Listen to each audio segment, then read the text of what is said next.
Understanding, ticked off, unpack the phrase.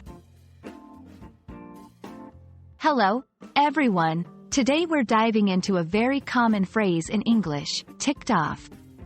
You might have heard it in movies, read it in books, or even come across it in daily conversations. But what does it actually mean? We're about to unfold the mystery of this phrase, ensuring that by the end of this video, you'll be able to use ticked off just like a native speaker. Ticked off is an informal phrase that means to be annoyed or angry about something. It's not a polite expression, but it's not extremely rude either. It sits somewhere in between. It's the kind of phrase you might use if you're comfortable with the person you're talking to, but probably not in a formal situation, like a job interview or with someone you've just met. Let's see ticked off in action. Imagine your friend is waiting for a package to arrive, and it's several days late. He might say, "I'm really ticked off about my package not arriving on time." Or, you might be discussing a new policy at work that makes your job harder, and you could say, "This new rule has really ticked me off."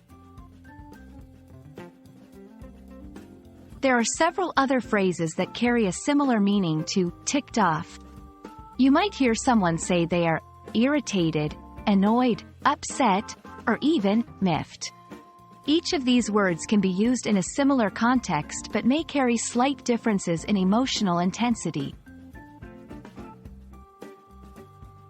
When using ticked off, it's important to match it with the situation's emotional level. For example, if someone's just a little annoyed, you wouldn't use ticked off. It might be too strong.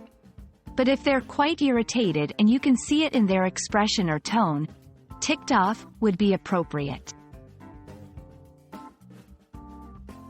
A common mistake is to use ticked off in very formal or polite situations.